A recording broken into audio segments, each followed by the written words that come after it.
fait une vidéo donc de libération d'esclaves.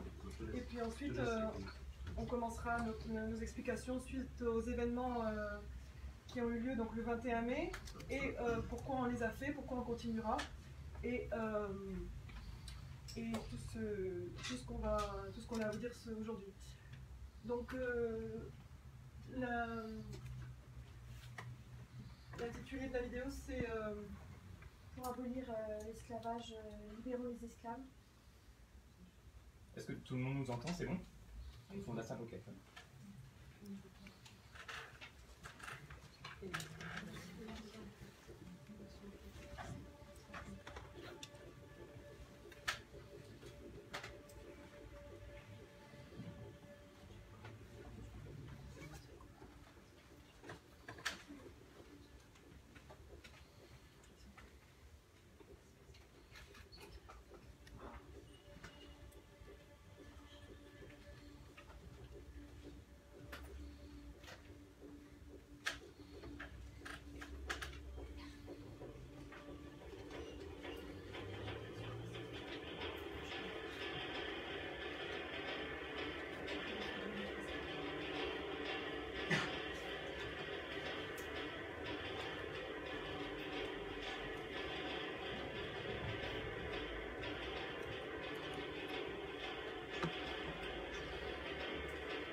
Légitime insurrection animaliste maintenant. La norme n'est pas normale, elle est normée. Exfiltrons les victimes de la barbarie banale. Libérons les esclaves. Délivrons les cochons maintenant. Freedom can't wait. Justice forever. Dignity now. Impuissants à pouvoir vous sauver, nous vous libérons. La résistance au fascisme humaniste lance un appel au peuple du monde. Libération partout, tout le temps, de tous les prisonniers politiques. Insurrection animaliste maintenant. Délivrons tous les prisonniers politiques, partout, tout le temps. Libération animale maintenant.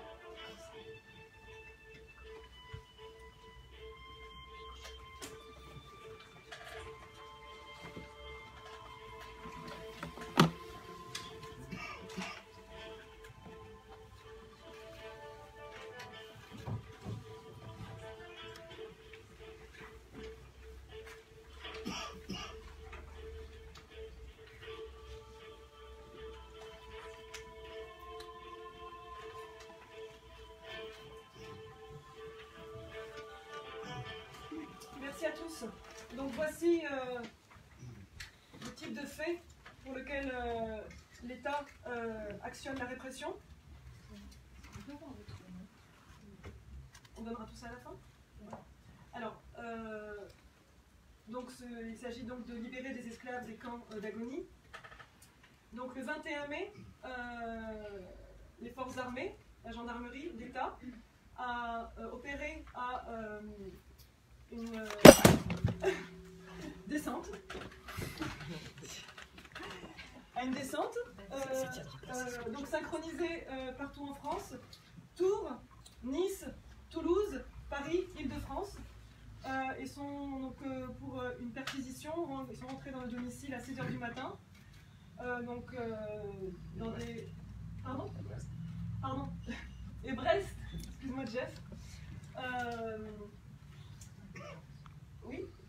Donc qui se sont passés pour certains avec violence policière.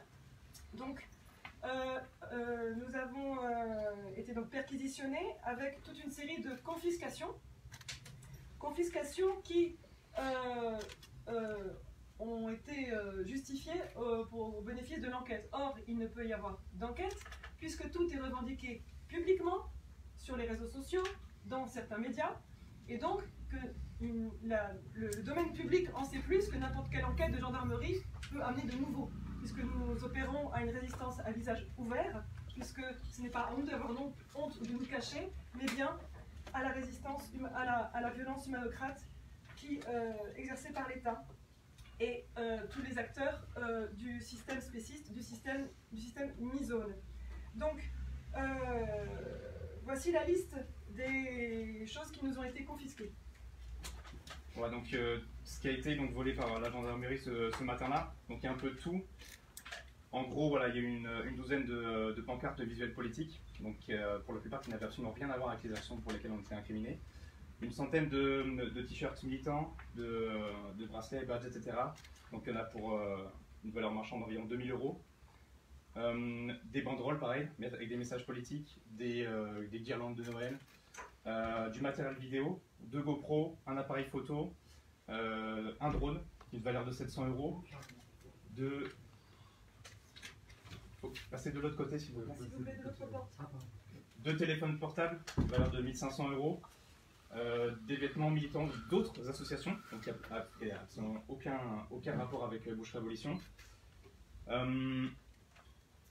Et voilà, donc tout ça, donc je vous ai fait le listing en gros, tout ça c'était financé par des dons d'animalistes, de militants et de militantes. Et donc ce 21 mai 2019... Il y a les scellés des voitures. Oui, pardon, et deux véhicules scellés, donc pas des prix, mais scellés, c'est-à-dire qu'on ne peut plus les utiliser, qui sont restés à l'endroit, mais on ne peut plus les utiliser. Donc on ne sait pas ce qu'ils vont en faire. Donc voilà, on peut dire que ce 21 mai 2019, ces biens ont été volés par l'État. Et ce vol est évidemment commandité, on le sait, par la FNSEA, c'est eux qui nous visent par les plaintes, qui ont cherché les éleveurs, etc. Donc voilà, mais État, FNSEA, en fait, on peut dire que c'est un pléonasme parce que finalement c'est exactement la même chose. Donc ce jour-là, l'argent des donations des militants animalistes a été récupéré par ceux que nous combattons. C'est exactement ce qui s'est passé. Passons maintenant au chef d'inculpation. Donc ils sont divers. on ne va pas vous ennuyer avec ceux qui sont rébarbatifs et techniques. Il y en a deux, évidemment, qu'on conteste, qui sont le vol aggravé. Alors, vol aggravé, c'est parce que nous avons libéré deux individus du nom de Louise et Rosa, de d'Inde, qui avaient été libérés, sauvés en décembre, et qui avaient été placés, grâce aux bons soins de Marilyn ici présent. Voilà. Alerte enlèvement. Voilà. Et qui avait été placée donc dans un espace sécur pour elle, où elle pouvait commencer à vivre. Et ce même jour, les forces armées se sont déplacées pour venir chercher Louise et Rosa. Donc deux gendarmes qui avaient peut-être des dindes dans le ventre sont venus prendre Louise et Rosa. Hein. C'est ça la situation tragicomique d'un monde spéciste. Et donc évidemment, ils n'en ont que faire, mais c'est une façon bien sûr d'intimider les refuges qui accueillent les rescapés des camps de la mort. Voilà, et une humiliation évidemment pour la résistance animaliste. Nous avons refusé de répondre à ce chef d'inculpation, bien évidemment, puisque nous avons fait relever aux forces armées que leur énoncé accusatoire était incorrect grammaticalement, puisqu'on ne peut pas voler des individus, qu'ils sont inappropriables, on ne peut donc pas voler de dinde, c'est impossible. La deuxième chef d'inculpation, c'est l'entrave à la liberté de travail. Donc évidemment, pareil, il n'y a pas de réponse à apporter à ça, puisque une activité criminelle ne saurait être un travail, et que l'entrave à la liberté, ce sont les criminels qui l'exercent sur des milliards d'individus tous les jours, en ce moment même. Donc ce sont eux qui entravent la liberté tout court.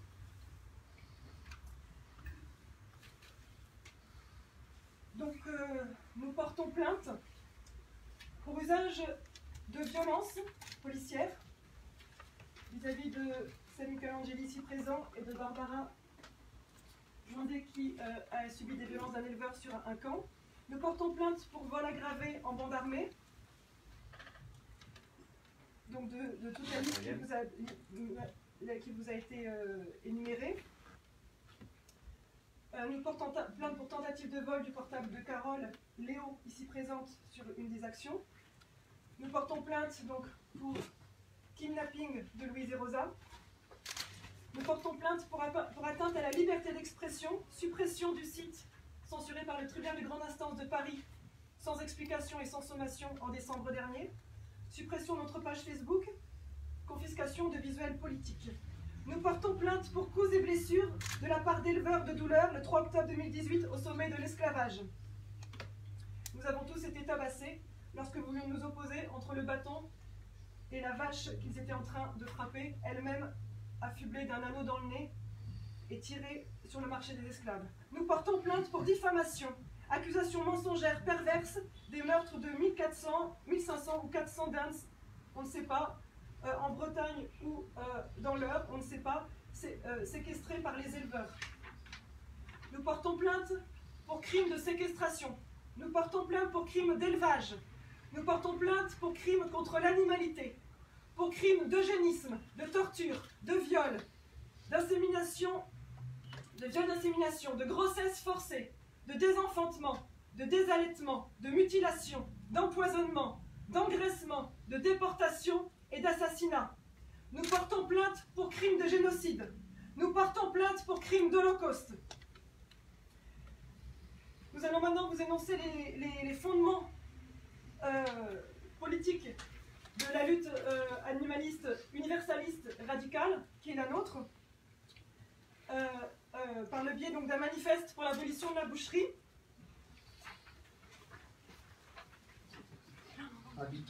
Habitantes de la terre, pour l'abolition de la boucherie, voici nos grands axes de lutte.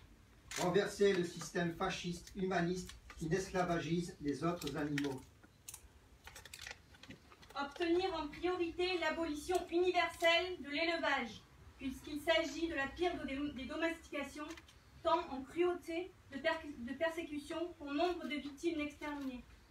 99% des zoonimaux assassinés le sont pour la bouche humaine. Nous voulons les sortir de leur destin de bouche, les éloigner à jamais de la dévoration. Adopter les stratégies étant adaptées à l'urgence de la situation de l'Holocauste, agir dans la catastrophe contre la catastrophe, sortir du discours pédagogique pariant sur le temps et le dénoncer comme obscène compte tenu des millions d'assassinats et de tortures journalières. La forme du tractage informatif contredit l'oppression qu'il veut dénoncer. Éduquer à l'illégitimité du cannibalisme ne prend pas en compte l'effroi de son exercice quotidien. Interdire législativement la zoophagie, manger autrui ne relevant pas d'un choix personnel, mais d'un crime caractérisé. Renverser les édifices de tuerie industrielle, ouvrir les tueries des abattoirs, sauver les victimes pour l'arrêt des exécutions dans les camps d'exterminateurs, renverser les édifices des firmes de viol industriel, ouvrir les camps de génotypage, sauver les victimes pour l'arrêt des naissances forcées dans les camps d'exterminateurs.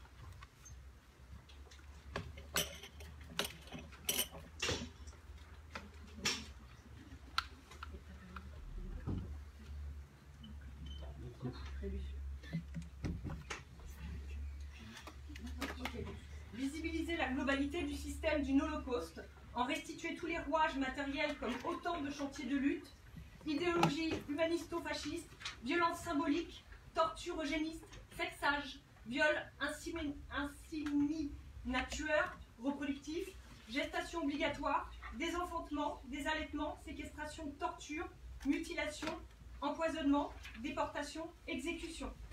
Mettre le focus sur la natalité obligatoire imposée aux victimes comme origine du sang des abattoirs. Concerner la société civile sur les tortures eugénistes et l'épouvante civilisationnelle des gestations forcées d'un esclavage mondial. Rendre évident pour tous que les crimes d'assassinat, de mort forcée existent parce qu'il y a eu crime de naissance forcée. L'industrie des viols procréatifs font holocauste nataliste. Treblinka se reproduit en génocide cyclique perpétuel.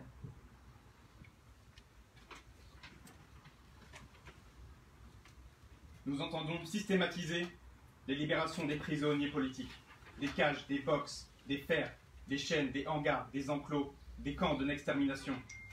Toute personne animalisée ne saurait appartenir à l'éleveur de douleur.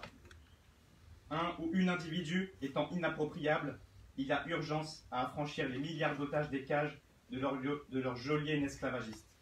La liberté n'attend pas. Il est obligatoire de restituer la mobilité volée aux encagés. Ouvrir les fermes du monde entier pour que les contentionnés récupèrent leur agentivité d'autodéfense ainsi que l'exercice de leur solidarité. L'enfermement concentrationnaire des autres est la plus gigantesque atteinte à la dignité de notre civilisation. Nous misons sur l'ouverture partout, tout le temps, des camps d'agonie pour sauver le maximum de victimes. Faire apparaître aux yeux de tous l'effroi du nombre de zooprimés de l'élevage, 94% des mammifères qui peuplent le monde et affoler les dictatures misones pour renverser l'hégémonie humanimale. La libération animale, c'est la libération des animaux. Nous ferons entendre cette évidence recluse sous les couches des dénis spécistes jusqu'à l'abolition de toutes les domestications. On va vous reprojeter une vidéo d'une libération.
d'égorgement.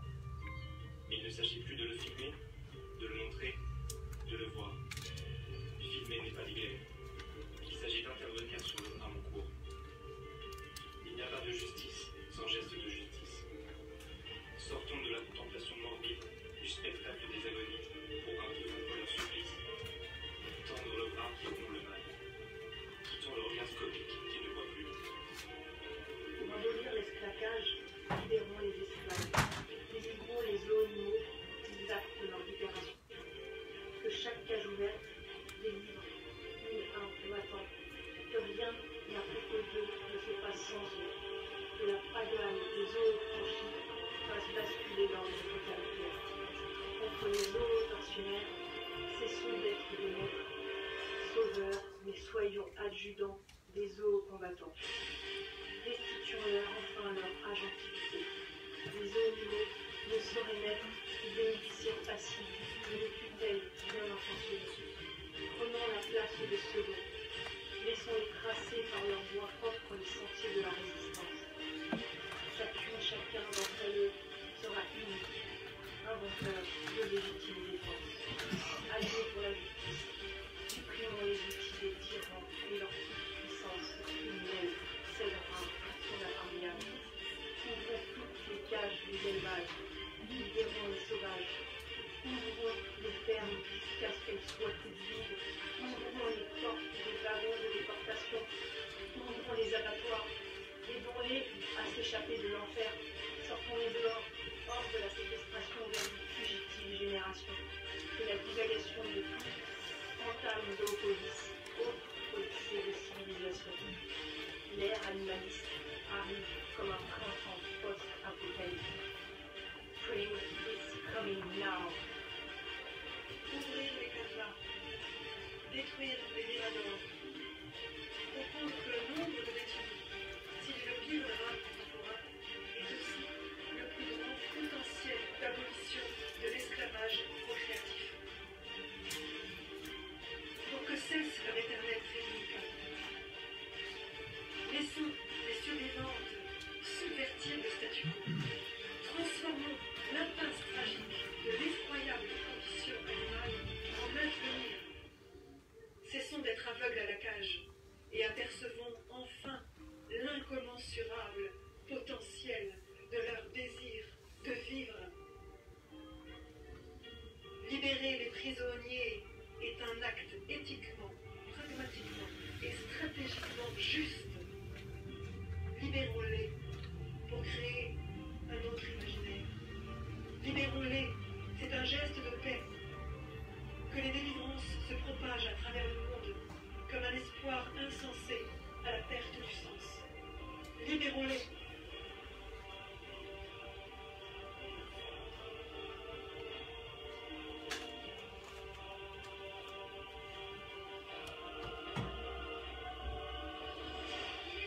Freedom! Ouvrons toutes les cages. Freedom can't wait. Ouvrons les fermes. Ouvrons les abattoirs. Ouvrons tous les camps. Ouvrons les fermes. Elle est en garde de la mort. Ouvrez, ouvrez, ouvrez, ouvrez, ouvrez, ouvrez, ouvrez, ouvrez. Comme le disait Hannah Arendt, quand tout le monde est coupable, personne ne l'est. Donc quand on lutte contre un système dictatorial, on se doit de sortir de cette nébuleuse et de hiérarchiser les degrés de culpabilité. C'est ce qu'on s'est essayé efforcé de faire au niveau mondial. Les voici. Établir des hiérarchies dans les niveaux de responsabilité criminelle du système humaniste afin d'affiner les priorités et de gagner ainsi en efficacité par la sape des racines du mal. Premier coupable, l'ensemble de la structure androcrate. Le cannibalisme de nos alter-égaux étant une occurrence de la domination masculine, millénaire et coupable. La lutte est contre le sexospécisme. La réponse politique à la misogynie, c'est le combat femelliste, l'émancipation des femelles du monde entier, sortie du joug de l'appropriation des mâles. Chaque éleveur est un proxénète qui exploite les capacités gestatives pour pallier à son infécondité. Il ne peut y avoir d'émancipation des femmes sans celle des autres femelles et inversement. Deuxième grand coupable, les multinationales du Zoolocauste, tyranniques des chairs animales, plus grand tortionnaire de tous les temps, commanditaire d'ultime cruauté. Il s'agit de les accuser et de les juger en assises internationales. Ces multinationales du Zoolocauste sont coupables d'avoir industrialisé le crime et augmenté le lot de souffrance en machinisant des êtres sensibles en quantité gigantesque. En utilisant des personnes en usines à produire dans des prisons-usines. Renversons la plus puissante du monde, implantée dans 86 pays par des tentacules d'exploitation. Nestlé. Nestlé, c'est fort en assassinat. Bad food, good death. Troisième grand responsable, la FAO, branche de l'ONU, qui pour pallier à la faim dans le monde faillit à sa mission en n'abolissant pas l'élevage qui bouffe les végétaux des humanimaux pour les martyrs d'engraissement.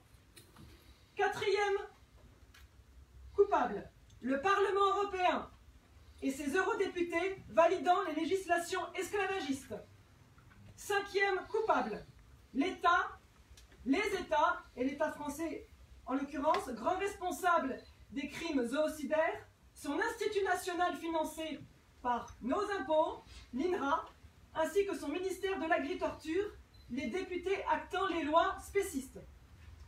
Sixième grand coupable, les capots éleveurs, sales mains tortionnaires et assassines des camps de l'exploitation et sa mafia FNSEA.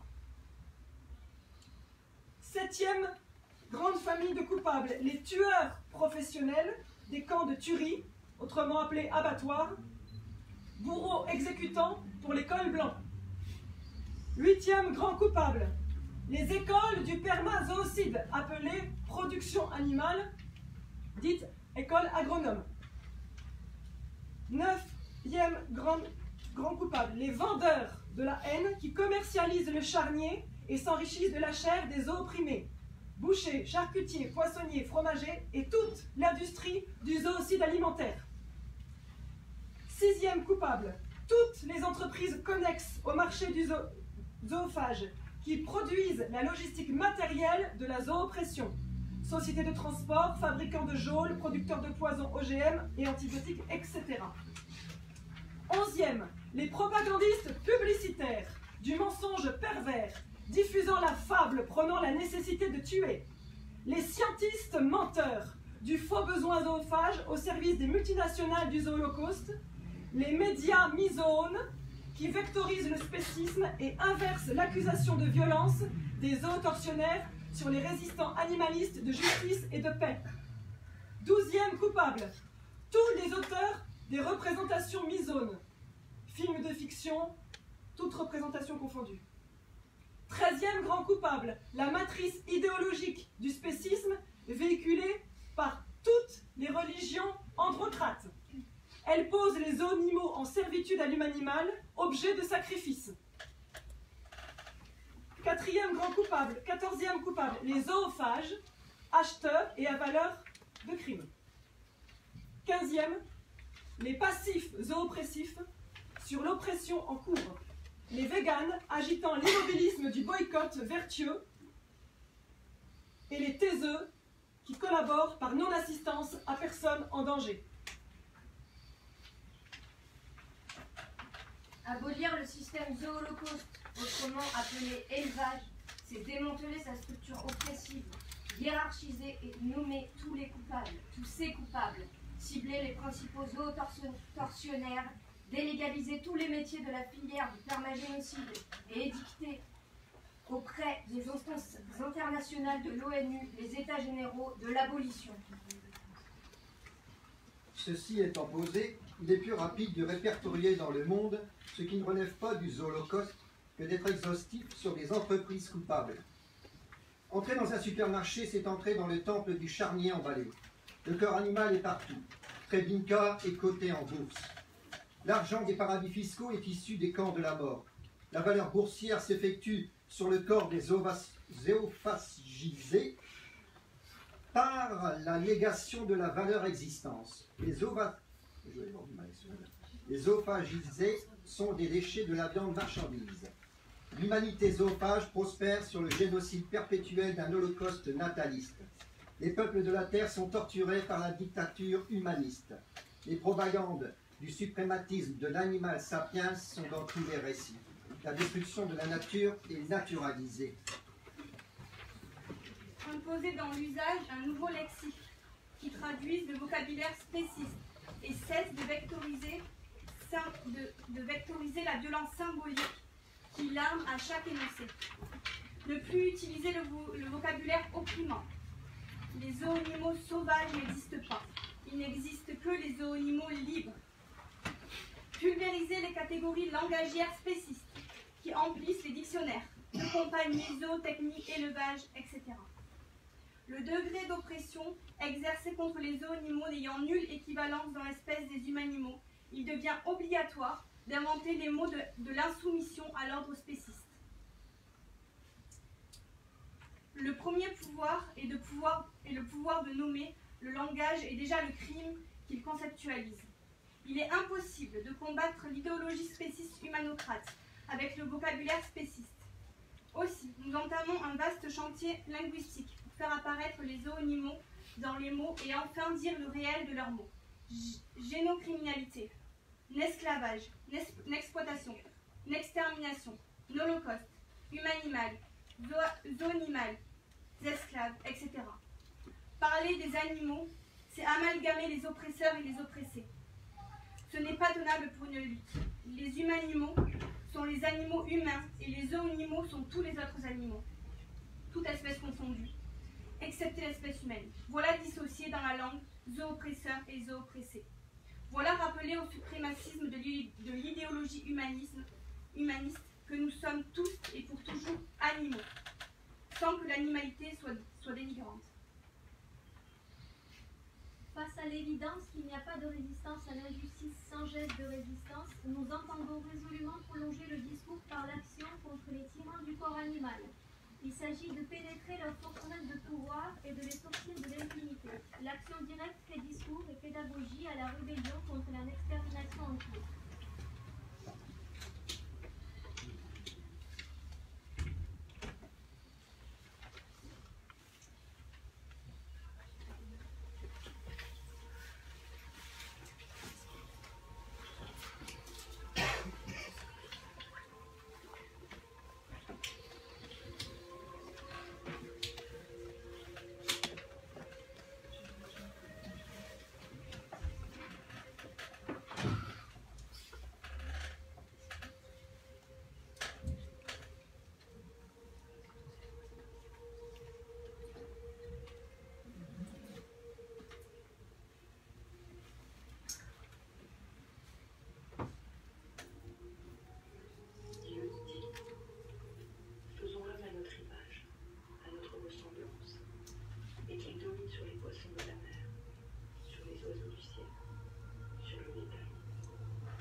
De la production industrielle d'animaux. Des dizaines de milliers de volailles sont parquées dans d'immenses hangars. La répugnance actuelle animale est alors diluée dans la désindividualisation et la rapidité anonyme de la tuerie.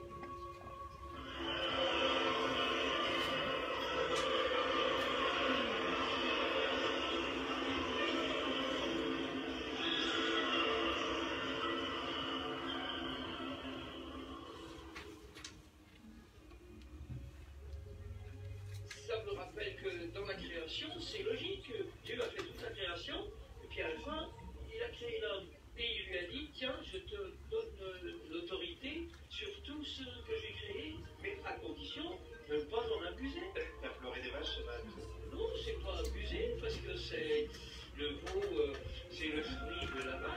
c'est logique que l'autre l'utilise.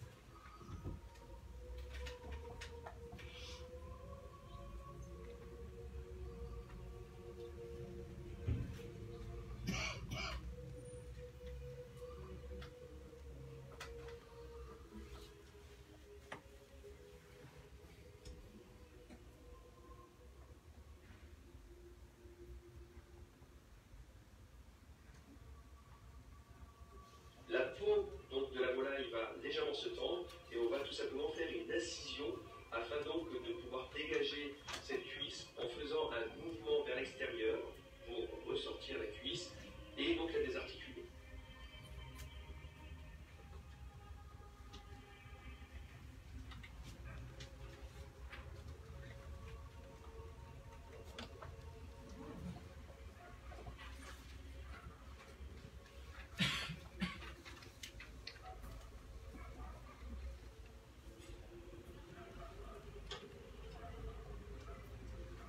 L'affirmation des premiers chrétiens, selon laquelle les animaux auraient été créés le seul bénéfice de l'humanité, associée à celle des cartésiens, pour qui les animaux étaient incapables de souffrir, nous donnèrent le droit de tuer, un permis d'utiliser et d'abuser d'autres formes de vie en toute impunité.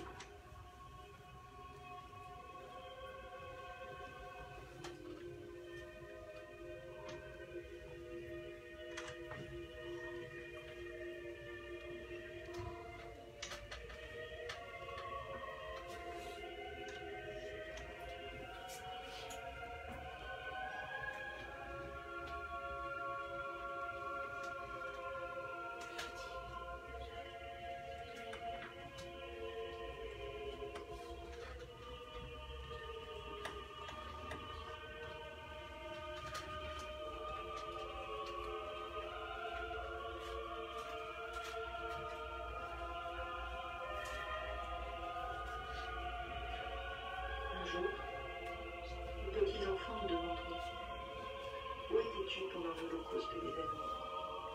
Qu'as-tu fait contre ces crimes terrifiants? Nous ne pourrons pas leur offrir la même excuse une seconde fois que nous ne savions pas.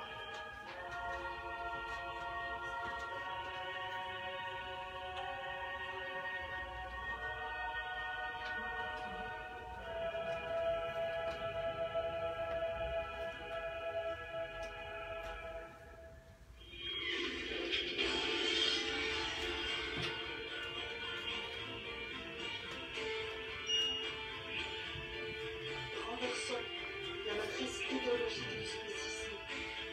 Renversons les fictions masculines qui justifient le zoocide par la volonté divine. Les zoopresseurs inventent un tiers transcendant pour moraliser le génocide et les misères. Renversons leur stratagème politique pervers. Ne laissons pas les fictions obscurantistes légitimer l'assassinat alimentaire. La farce tue les dingues.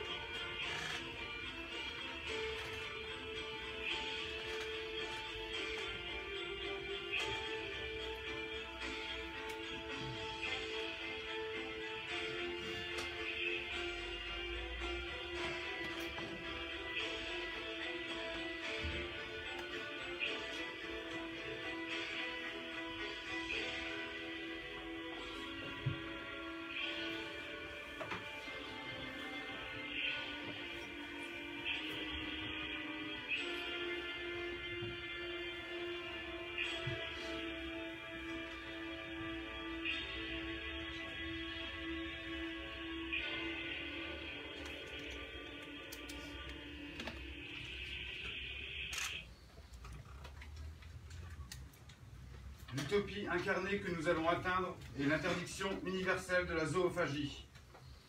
Exactement pour les mêmes raisons que l'anthropophagie n'est pas légale. Le végétalisme n'est pas optionnel. C'est un impératif éthique devant s'inscrire dans les règles du vivre ensemble. Extraire les zoonimaux d'un statut d'esclave et abolir le privilège de propriété des humanocrates sur tous les individus à la liberté irréductible. Toutes nos exigences pour la dignité animale ont une visée universelle. À l'heure de la mondialisation du commerce zoocide, toutes nos approches combatives ignorent la logique nationale. Faisons barrage à toutes les déportations de victimes, loin de la pulvérisation des zoonimaux comme marchandises de l'import-export. Le combat est transfrontalier, comme le marché des esclaves, et l'idée de nation nous est étrangère, comme le vol des animaux. Comme le vol des oiseaux. Des animaux. Des oiseaux, oui. Étant entendu que les partis politiques sont achetés par les mafias des multinationales du Zoo-Holocauste, nous ne misons guère sur les efforts réformistes sans pour autant les condamner. La liberté des zoonimaux ne se demande pas aux cannibales, violeurs, tortionnaires, exterminateurs. Elle s'arrache à ces bourreaux qui ne la céderont jamais. L'approche révolutionnaire de l'action directe entend retirer aux coupables les moyens de leur toute puissance de vie ou de mort sur le corps des zoonimaux. Enfin, et c'est là notre désir le plus fou, nous misons sur l'émulation de lutte et non sur les rivalités entre luttants, sur les partenariats solidaires et non sur le suivisme idolâtre à tel ou tel. La pensée étant résistance, nous souhaitons que le mouvement animaliste radical, universaliste, abolitionniste des privilèges humains enfle fort de tout son esprit critique, endurant, courageux et créatif. Aucune combattante ne doit laisser son cerveau de côté et se rigidifier en soldat ou dupliquer l'indignation en suivisme scolaire. Chaque compétence, chaque désir, chaque invention, chaque originalité, chaque spécificité, chaque cri sera indispensable pour sortir les zoonimaux de la norme barbare. Soyons tous des figures de résistance pour être au niveau d'audace suffisant pour renverser ce pilier de civilisation. Fuyons les modes libérales, anthropocentrés, spécistes, véganes qui inversent causes et conséquences. Laissons-les s'autocongratuler d'être passifs, abstinents pour les animaux dans la guerre. Fuyons l'immobilisme philosophique de la question animale. Fuyons la complaisance dans le descriptif de la condition animale. Échappons même alors à l'euphémisme de la cause animale pour entrer avec urgence et acharnement dans le combat contre l'extermination animale actuelle. Ils sont mis en esclavage dans les camps concentrationnaires. Vite, on transit. Chaque animal compte, donc chaque seconde compte. Qui d'autre que toi peut les libérer? Qui d'autre que toi pour leur libération? Étant entendu que si l'État continue sa répression et que cela se solde par de la prison ferme, dès le premier jour d'emprisonnement, les résistants de la lutte animaliste entameront une grève de la faim pour les esclaves d'engraissement, dont certains d'entre nous ici présents entameront une grève de la faim. Alizé Denis, Solveig Gallois, moi-même, Zoé Plisson, qui se bat aujourd'hui contre la corrida, Gérald Ferreira, qui se bat aujourd'hui contre la corrida, Sébastien Michelangeli, Isabelle Alexis et Jeff Labio. Et enfin Barbara Pellissier. Et encore Thierry Van Koppen. Ou tout autre candidat à la grève de la faim contre l'esclavage d'engraissement, soyons nombreux. Enfin, nous l'avons revendiqué haut et fort, nous avons honte de ne pas avoir commencé plus tôt, nous avons déjà continué, nous continuerons, nous ne nous arrêterons jamais. Depuis l'inique répression, nous avons bien sûr continué à délivrer les esclaves de l'élevage. Voici la dernière.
sommes sortis du conditionnement suprématiste.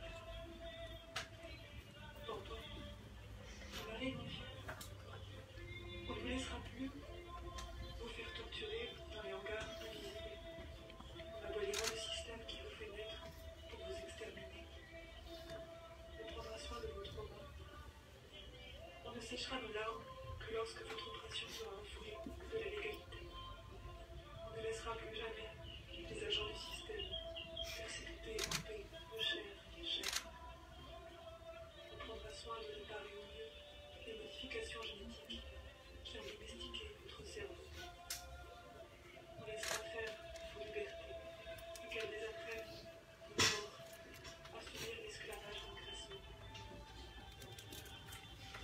On vous regardera retrouver la liberté de mouvement, la liberté fondamentale qui vous a été arbitrairement donnée.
L'élevage, selon le code pénal, est illégal. Je répète cette information fondamentale, l'élevage, selon le code pénal, est illégal. La maltraitance est sa routine, c'est la routine de l'élevage. Or, tout acte de maltraitance est répréhensible aux yeux de la loi. Nous demandons à ce que la loi soit donc appliquée. Nous sommes des lanceuses d'alerte. Quand la loi n'est pas appliquée et les criminels laissés en impunité, l'exécutif de justice doit agir pour l'application de la loi. Nous rappelons également que le zoocide industriel étant un écocide et que l'élevage est le premier responsable du dérèglement climatique qui met en suspens l'avenir des conditions d'habitabilité de la planète. Actuellement, les animaux esclaves assassinent malgré eux les animaux libres. Nous sommes donc d'utilité publique. Nous demandons à l'ensemble des peuples du monde de rentrer en résistance. C'est ça qui fait figure de soutien. C'est pas nous qui en avons besoin, ce sont les milliards de victimes. Il faut donc abolir l'élevage parce que c'est indispensable. Nous appelons à la désobéissance civile générale. Et nous arguons, même si le droit est autoréférent et humanocrate, nous appelons à l'article 122.07, au nom de quoi libérer les esclaves pour l'abolition de l'esclavage relève de la nécessité. Donc il y a un article de loi qui légitime la désobéissance civile. C'est l'article 122.7 du nouveau code pénal qui stipule ceci. N'est pas pénalement responsable la personne qui, face à un danger actuel ou imminent qui menace elle-même, autrui ou un bien, accomplit un acte nécessaire à la sauvegarde de la personne ou du bien, sauf s'il y a disproportion entre les moyens employés et la gravité de la menace. Nous nous battons contre un holocauste mondial qui va emporter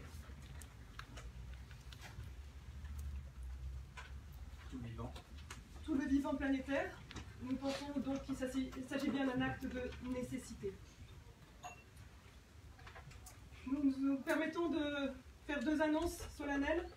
D'abord, aux donations, car la mafia FNSEA, comme on l'a dit au début, nous a tout confisqué et nous n'avons plus aucun moyen pour agir. Ensuite, nous appelons à une avocate, un avocat, Pour une défense politique, nous cherchons la Gisèle Halimi des animaux. Elle n'existe pas actuellement.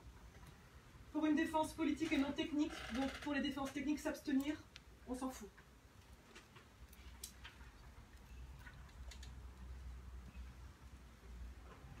Enfin,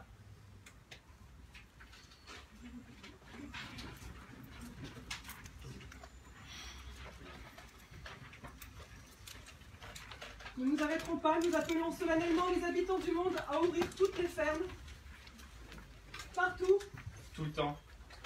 Immédiatement.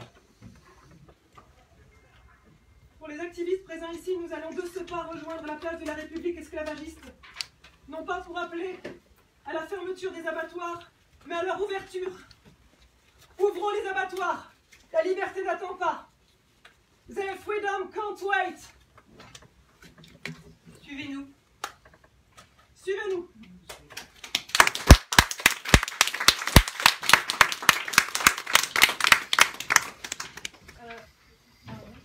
On a droit à des questions? Voilà, voilà. Merci à toutes et à tous pour votre présence. Il est 25, on a une vingtaine de minutes pour les questions, peut-être voilà, contextualiser des choses. Encore des journalistes qui veulent un dossier, Voilà, qui sont arrivés après. Le manifeste qu'on a lu là, normalement on l'a distribué à tout le monde. Si vous ne l'avez pas, on en a tout. Avec les communiqués de presse des actions que vous avez vues. Et bien sûr, si vous nous laissez un contact mail, on peut vous envoyer toutes ces vidéos et tous les communiqués en complément.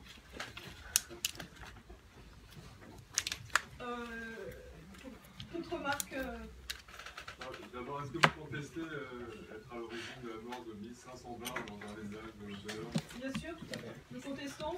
La fonction d'un éleveur, c'est d'étouffer des milliards de dindes. Et nous arrivons à chaque fois dans les camps où les cadavres jonchent le sol. Donc il s'agit, comme nous l'avons bien dit, d'une aversion perverse. Dans le camp où nous étions, que vous avez vu dans la vidéo, qui nomme plus spécialement un des acteurs du meurtre des animaux, nous avions cité donc là, ce jour-là la religion catholique. Il y avait plus de 9000 dindes dans ce camp, plus de 9000, et il y en avait deux autres qui jonchaient, à savoir donc 27 000 dindes sur un seul élevage. Et voilà, donc au quotidien, des camps comme celui-ci sont jonchés de cadavres, enfin maintenant tout le monde le sait, c'est plus discutable. Et donc voilà, il s'agit bien sûr d'une stratégie d'attaque perverse de la part de ceux pour qui le fait de faire naître pour assassiner est le métier, de la part des éleveurs de douleur. Bien sûr, nous contestons. On vous invite d'ailleurs tous à vous rendre dans les élevages, que ce soit les journalistes ou les activistes. Pour voir de vos yeux. Pour voir l'atrocité que c'est et enfin vous battre contre ça. C'est donc de ces endroits que viennent donc, Louise et Rosa, les deux dindes qui ont été récupérées par les gendarmes. Et on a, sur le truc des 1500 dindes, donc on avait déjà répondu à l'époque où c'était sorti, c'était complètement confus, ils avaient confondu avec d'autres associations, ils avaient confondu avec, déjà le chiffre était au départ de centaines, après de milliers, on est passé à 1500, au début c'était en avril, après c'était en décembre, enfin, il suffit de prendre deux articles pour voir que c'était complètement pas cohérent. Et voilà, nous, on était sur place, et voilà, on sait pertinemment que quand on a quitté les lieux, il n'y avait absolument pas des milliers de dindes mortes. C'est un vrai mensonge de la part de cet éleveur pour se victimiser, et ça a été repris un peu partout ensuite. Est-ce que du coup je peux avoir votre nom? Solveig à loin. Solveig à loin. Et c'est écrit S-O-L-V-E-I-G. Et à loin H-A-2-L-O-I-N. D'accord. Et alors quand vous dites nous portons plainte, c'est-à-dire que vous avez déposé plainte, vous allez porter plainte, ou c'est une figure oratoire tout à l'heure? Est-ce que vous avez vraiment déposé plainte? Nous ne portons pas au nom du peuple martyr du monde, oui, bien sûr, nous portons plainte. Certaines pas une plainte technique, oui, il y a des procédures en cours, on est en train d'organiser ça. Maintenant, vous avez bien compris que voilà, vous s'adressez à cette justice qui vous l'avez vu dans les prises de parole du ministre de la Torture, qui de toute façon orchestre le génocide industriel. Voilà, il n'y a pas eu de plainte déposée. On vient de vous le dire, c'est en cours. Il y en a certaines qui sont en cours, il y en a certaines qui sont techniquement parlant. On ne peut pas vous en faire le bilan aujourd'hui. Juste pour compléter sur les dindes, il y a certains d'entre nous, certaines qui ont vu des photos pour prouver qu'il y avait des mains mortes. Il y en avait certaines qui étaient bleues, comme on a vu dans la vidéo, donc ça veut dire qu'elles étaient en état de décomposition depuis des semaines, voire des mois.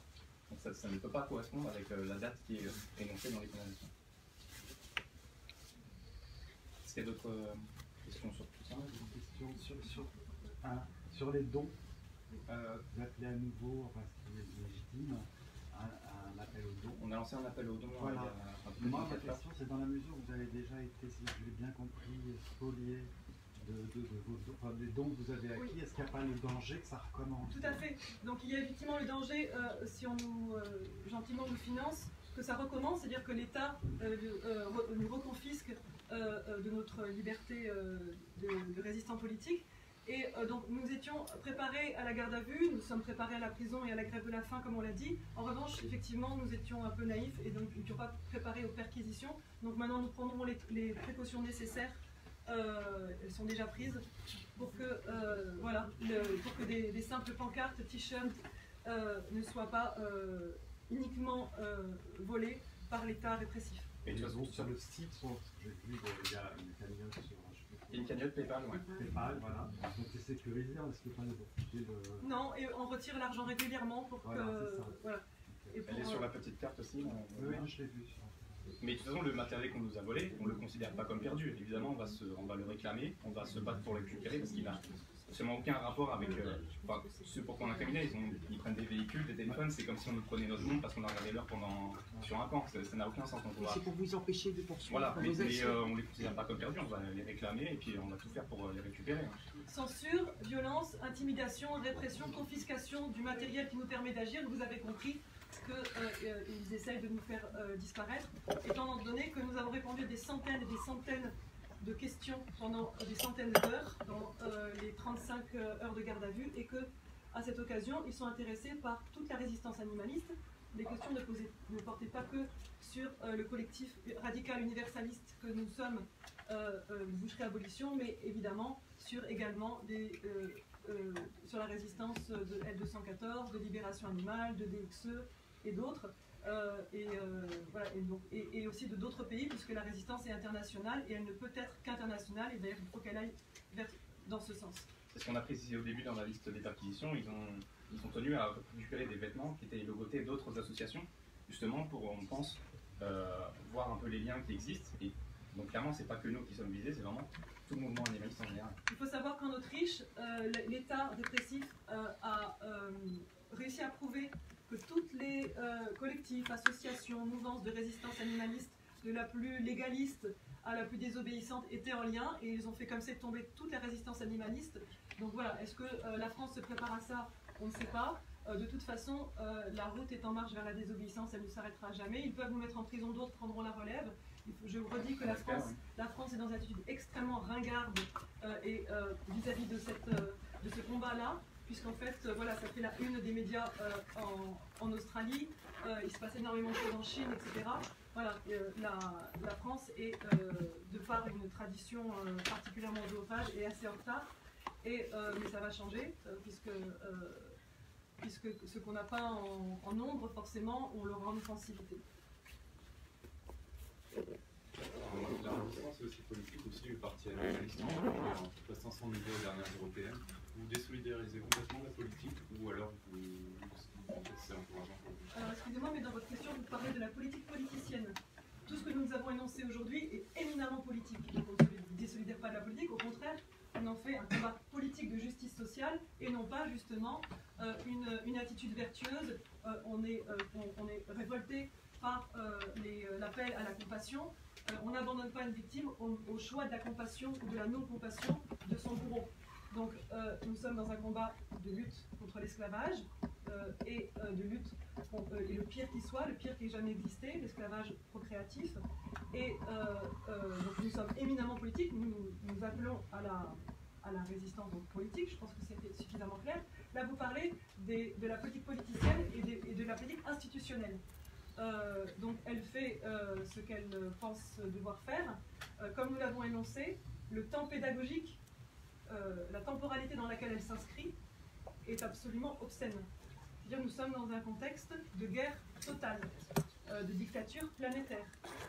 actuellement, il y a plus d'individus dans des cages et des camps enfermés que d'individus libres sur la planète. Actuellement, la paix humaine tue plus que la guerre humaine. C'est-à-dire que l'activité de l'élevage assassine plus d'individus dans un temps dit pacifique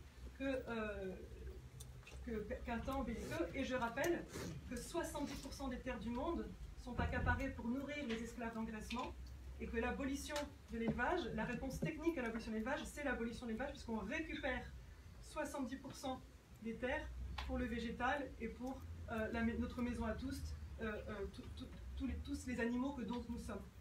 Ce qu'on peut dénoncer chez le parti animaliste, c'est d'une part le fait de ne pas assumer le côté abolitionniste, que ce soit voilà, vraiment sur 99% des victimes, donc qui est l'élevage pour les animaux de bouche, et aussi le fait de se désolidariser publiquement des actions de désolidariser civile. Et puis aussi d'être dans une logique, on ne réforme pas l'esclavage, on l'abolit.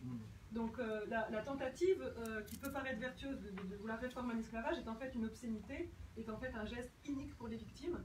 On voit bien dans l'histoire des combats de justice, on retrouve les mêmes arguments que ce soit dans les luttes pour l'émancipation des femmes, ou que ce soit pour les luttes sur les luttes antiracistes et sur les luttes d'émancipation de l'esclavage. On a retrouvé tous ces mêmes arguments, toutes ces mêmes énergies mises à vouloir aménager l'esclavage plutôt que de l'abolir.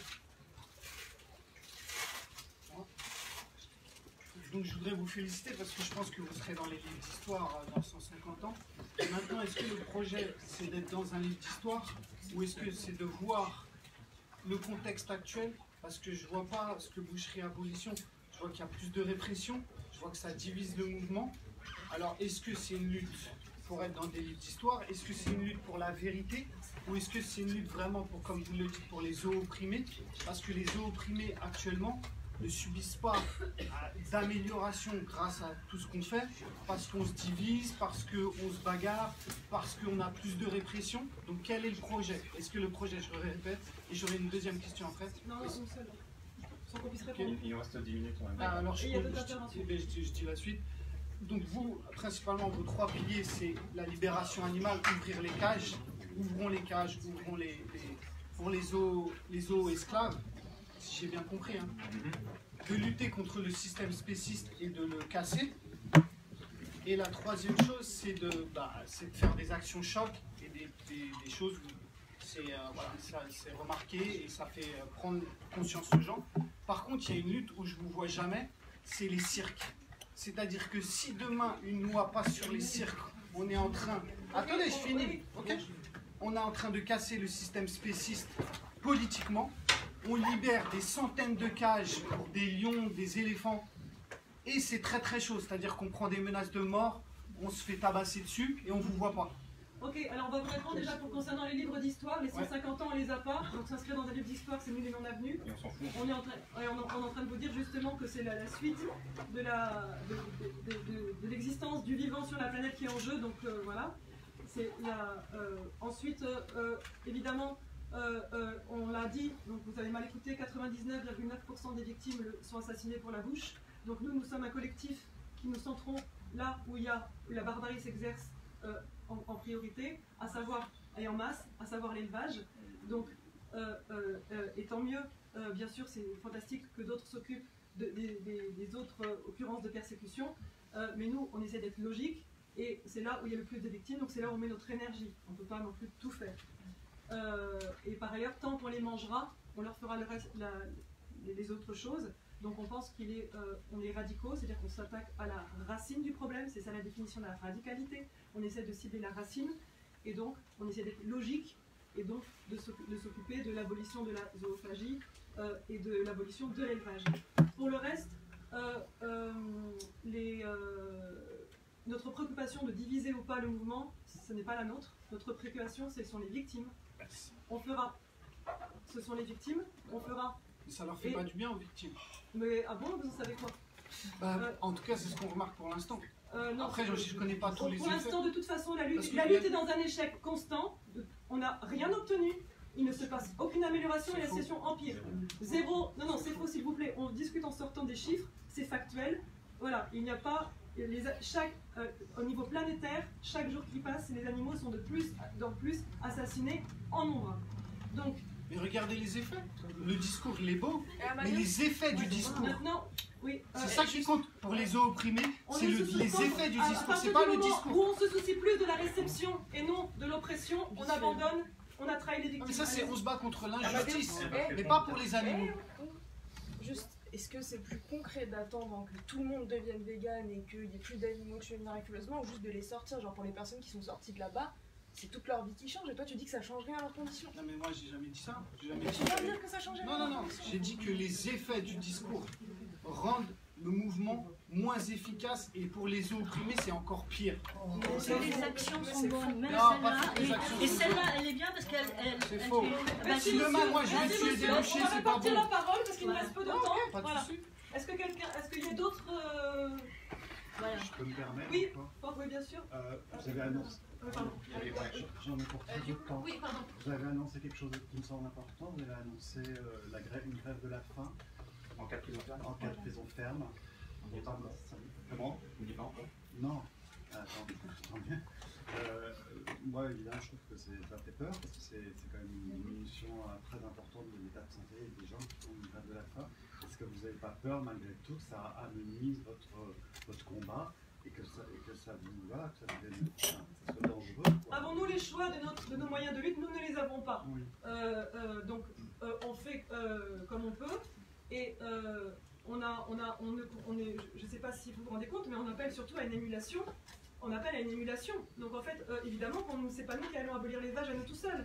Donc nous faisons tout ce qu'on peut pour créer un élan de résistance.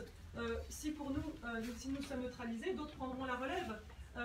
On ne peut pas faire l'économie de la casse-prison dans une lutte de justice. Si on veut l'éviter, alors il ne faut pas commencer. Puisque de toute façon, l'État réprime. L'État réprime. On ne pourra pas l'éviter.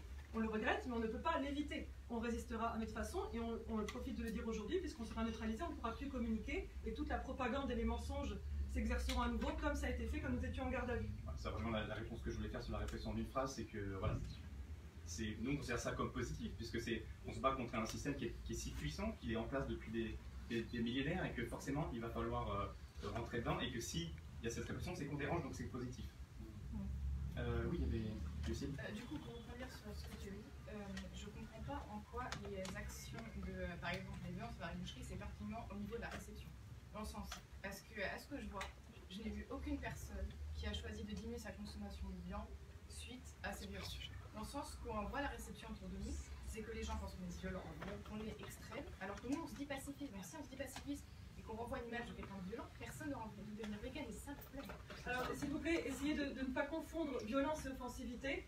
La violence, elle est dans la place. La violence, elle est permanente, ultime, elle n'a jamais été... Elle est là. Donc quand dans une situation de violence, qu'est-ce qu'il faut faire? Si on ne, la question, c'est pas d'être violent ou non violent, c'est d'être offensif ou inoffensif. Le véganisme, le fait de s'abstenir d'avaler du meurtre, c'est totalement inoffensif pour le système violent et bien sûr donc pour les victimes.